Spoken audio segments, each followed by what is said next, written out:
And off we go to week 2 of the NFL season. The Arizona Cardinals will head up to Las Vegas this weekend to take on the Raiders, a game you can see on Arizona's family CBS 5. So let's get a national perspective on the Cardinals after week 1. It wasn't pretty, a loss to the Kansas City Chiefs by more than 20. Charles Davis calling games for the NFL on CBS. One of my favorite people to talk to. He's calling the Steelers and the Patriots this weekend, but always a thoughtful perspective. And I'm grateful for him reminding me to turn off the mute button. Can't hear him. Is he muted? How about now? Can you hear me now? Go. Hey, Mark. All right. Sorry, man. Just ran out of Kyler Murray's news conference, so I'm not in studio. I'm out here, and this works out pretty well. So you should never run out of Kyler Murray to come see me. I mean, Kyler Murray's a much better story than I am, Mark. Come on. Hey, we got all the quotes we need. We got the camera in there, man. All Content is king, and yeah, we want to hear your opinions, man. So good to see you. Thanks for setting this up, John. Yeah, I guess first of all, just big picture NFL. I mean, what did we learn about the NFL in week 1, big picture, in your opinion? We learned that the NFL always delivers if you're a fan and you don't have a dog in the fight. You learn that whatever your expectations are going into a season, you might want to temper them in certain cases. And that's good and bad, okay? Because right now, the Buffalo Bills people are probably buying tickets for Glendale, all right? And at the same time, it's just week 1. And I know Rams fans are like, oh, we can't repeat. It's just week 1, okay? So Cincinnati won the AFC title last year, lose a nail-biter to Pittsburgh on a day they didn't play particularly well. Pittsburgh had a lot to do with it. But how often do you see a game, Mark, where a team is -5 in turnovers, and the reason they lost is because their long snapper got hurt and they couldn't get the operation down? Usually, if you're -5, that other team's got its foot on your neck, and you long are out of that ball game. So I wouldn't gnash my teeth over Cincinnati. They got a chance to figure it out. To me, that's the thing about the NFL. The unpredictable is predictable, and now we just got to wait and see how it all plays out. Is it still? Do you think it's still true, the old adage in the football, that you get better, you get the most, you grow the most from week 1 to week 2? Yeah. It's so funny. I played at Tennessee, and my beloved coach John Majors, who we lost a couple of years ago, he used to say that all the time: make your most improvement week 1 to week 2. And I never had the nerve as a player to ask him, well, what about week 7 and 8? Is there any chance I can improve, or is this just it? But I think what the adage is really trying to say is you've gone out there and done it now. And coaches say this all the time. Are you getting better? Or are you getting worse? You had 1 week, you put it all out there. Did it go well? Are you going to get better from that?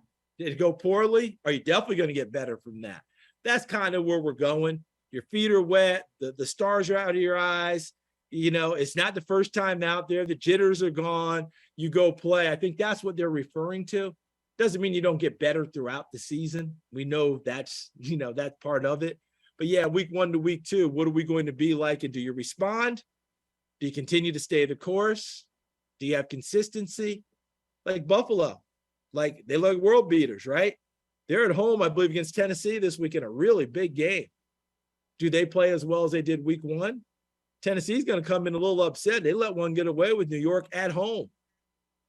You know how this league operates. Yeah, right, for sure. And I mean, and the Cardinals have a lot to do this week, a lot to clean up after last week. Going into Las Vegas, do you expect to see anything better out of Kyler Murray and company?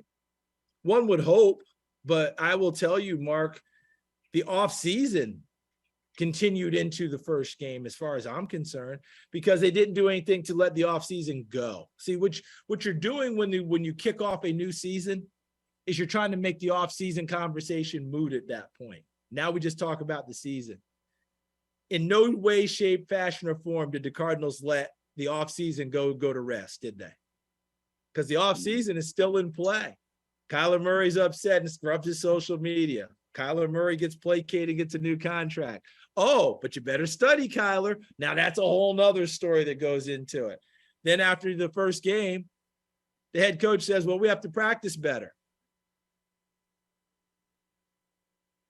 Who's in charge of that? That's simple. Like, I'm the son of a coach. If my dad, who was a high school coach, said, well, we got to practice better, guys, and well, aren't you in charge of that? Aren't you the one to determine whether the practice is going well? And so it's not quite as simple as that. But really, that's what it comes down to. You know, coaches say it all the time. You get what you coach. You get what you demand. That's where they are right now. So all I'm saying is they're off season. I heard my colleague Boomer Esiason talk about it on the NFL Today, where he said that off season of the Cardinals, I don't know what is going on there. Well, guess what? After week 1, we're still talking about it. And really, this was the week to let it go. What if Kyler had come out and been sharp? What if the Cardinals have gone out and jumped Patrick Mahomes and the Chiefs? We wouldn't talk about the offseason anymore. We'd be moving forward. Instead, they still are carrying that baggage from that. They've got to find a way to get rid of it. And oh, yeah, they're going against a team that got beat on opening day, too. So you got 2 really determined teams coming up on Sunday.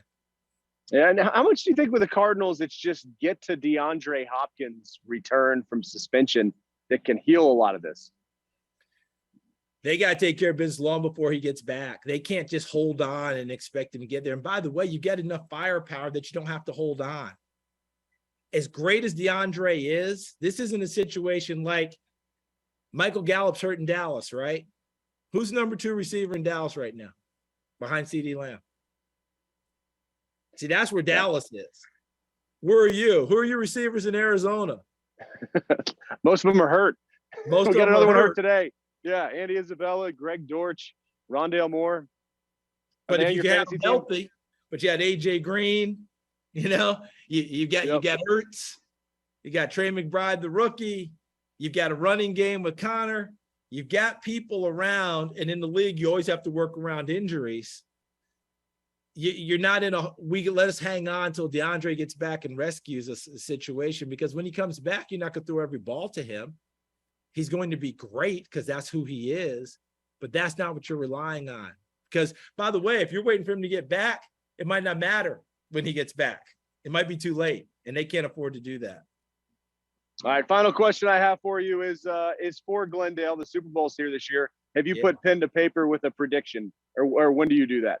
I did. You know how sometimes you get caught with all that stuff. I try my best to avoid them, but sometimes they catch me. All right. It's like I pulled a hammy and couldn't get away this time. In preseason, I put down Buffalo and Green Bay. So I look really smart on one side, and the other side, once again, is like a question mark. But I remember Green Bay got beat like 38-3 in the opener last year against the Saints and won 13 games for the 3rd straight year. So I'm not really ready to give up on them yet. Beautiful. Do you get a lot of fantasy football questions everywhere you go? People just wearing you out, want to talk about their fantasy team? I do, Mark, but I have to tell you, I am very, very open and honest with everyone. I did fantasy football one time when my son was in high school and wanted me to do it with him. And then I honestly forgot we were doing it. And somebody from that league called me around week 8 and said, "Hey, are you going to make any changes?" I changes to what? They're like, "Your lineup." I said, "What lineup?" They're like, you're in the fantasy football. I said, "Well, we are." "Oh, that's right. We are." I don't do it. I don't have enough headspace for it. And what I also tell my friends and people who ask me, and I'm telling you, I'm being as honest as I can. You don't want advice from me about fantasy football. I'm just going to make your team worse. Preach. That's the story of a sports broadcaster. I'm in the same boat. So thank you so much for your time. You know how it goes, right? And look, what I know, I try to impart when I can, but fantasy football, those people know more than I do. I give them credit. They've got that thing figured out, who the lineup and who's this and how many points and how many yards. And I don't want, my alma mater get mad if I say, I'm a Tennessee grad, I mean, I wasn't a Vanderbilt grad. There's still time. There's still time for a master's. But God knows I love my Vols, and I sure love when we stick it to Vanderbilt, by God. Nice. Like they used to tell us all the time, when we would be kicking the heck out of them, that's all right, that's okay, you're going to work for us one day.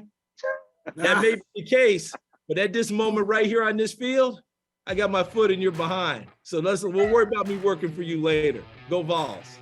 The Extra Point Podcast is a production of 3TV, CBS 5, and azfamily.com in Phoenix, Arizona.